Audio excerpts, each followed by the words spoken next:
Assalamualaikum warahmatullahi wabarakatuh. Bagaimana kabar anak-anak semuanya? Mudah-mudahan baik-baik saja ya. Perkenalkan, nama Bapak Fahri Siregar. Pada video ini Bapak ingin menerangkan materi tentang menentukan unsur-unsur berita, meringkas dan menyimpulkan berita, menentukan struktur dan kaidah berita, dan menyampaikan informasi dalam bentuk berita. Jadi untuk penjelasan yang lebih lanjut, maka saksikan video yang Bapak tampilkan ini. Kita masuk yang pertama, yaitu berita. Apa itu berita?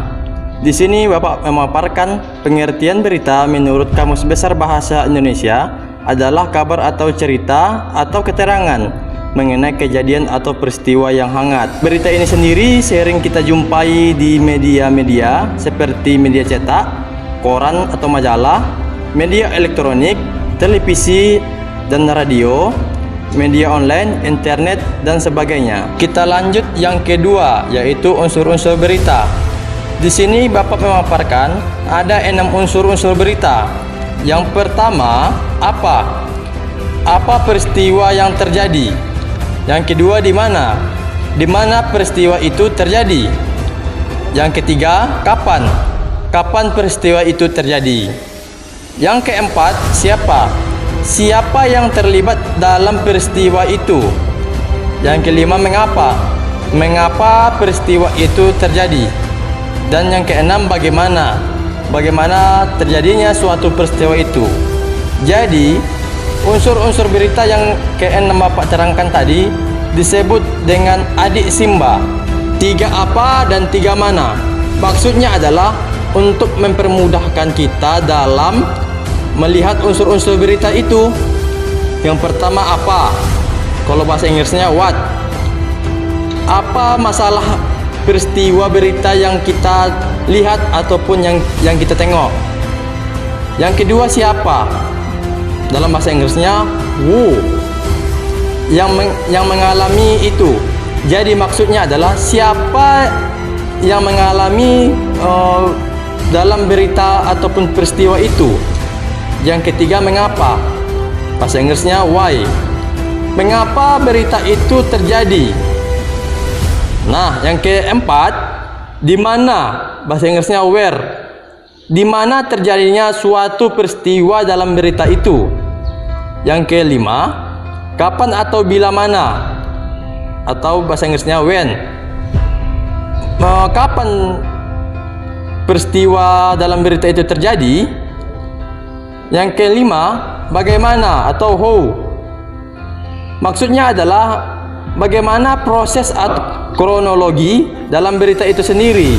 Ini merupakan rumus unsur-unsur berita. Jadi dengan rumus ini memudahkan kita dalam membuat unsur-unsur berita. Kita masuk meringkas berita. Di sini Bapak memaparkan meringkas merupakan informasi mengenai peristiwa dapat kamu peroleh melalui berbagai media, baik di radio, televisi maupun internet, agar kamu dapat menyampaikan kembali berita atau informasi yang diperoleh.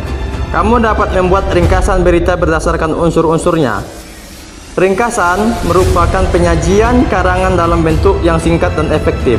Meringkas ini merupakan suatu cara yang efektif bagi kita untuk memperoleh apa permasalahan atau apa isi berita yang kita temui tersebut. Jadi, untuk mempermudah meringkas berita ini, di sini Bapak ada caranya. Pertama, membaca atau mendengarkan berita yang ditayangkan dengan teliti. Tujuannya adalah supaya mempermudah kita dalam menentukan isi berita atau menentukan peristiwa yang terjadi dalam berita itu sendiri. Yang kedua, mencatat pokok-pokok berita berdasarkan unsur-unsur berita 5W tambah 1H. Nah, ini seperti yang Bapak terangkan sebelum-sebelumnya. Jadi, untuk meringkas berita, kita perlu mencatat pokok-pokok berita berdasarkan unsurnya. Unsur-unsur tersebut bisa anak-anak lihat di pemaparan video Bapak sebelumnya. Yang ketiga, merangkaikan kembali informasi dalam berita tersebut dengan kalimat sendiri.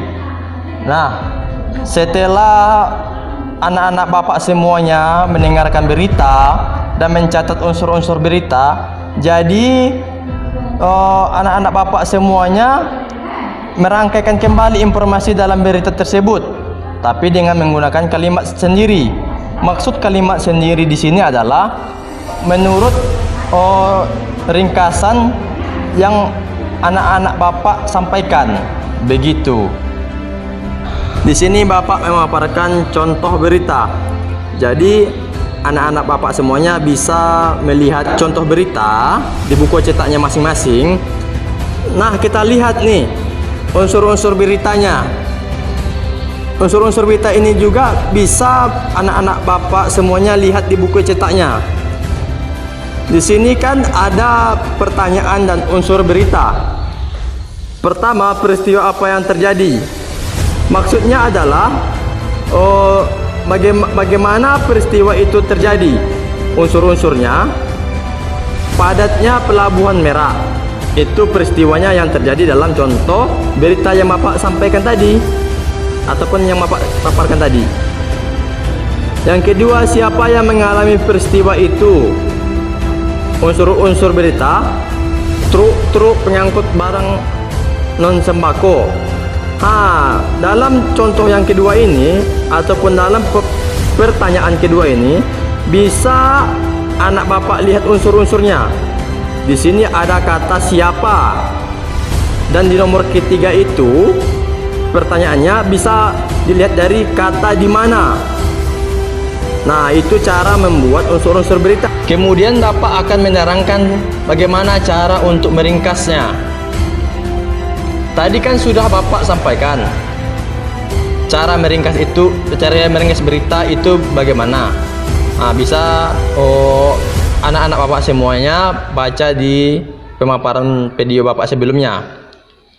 Di sini dalam contoh berita yang Bapak paparkan, Bapak mengambil kesimpulan ataupun mengambil ringkasan, Pelabuhan Merak dipadati oleh truk pengangkut barang non sembako pada 10 hari menjelang Lebaran, Sabtu. Kondisi tersebut disebabkan adanya larangan melintas bagi truk non sembako pada tanggal 21 sampai 25 November. Nah, untuk cara membuat ringkasan ini, kita lihat dari unsur-unsur teks berita yang kita buat tadi. Nah, itu cara untuk membuat ringkasan. Selanjutnya, sesudah anak Bapak tahu bagaimana cara membuat unsur berita dan membuat ringkasan, dapatlah kita menyimpulkan berita. Di sini Bapak memaparkan, perhatikan pernyataan-pernyataan berikut. Berita tersebut menyampaikan informasi tentang padatnya Pelabuhan Merak oleh truk-truk pengangkut barang non sembako pada 10 hari menjelang Lebaran.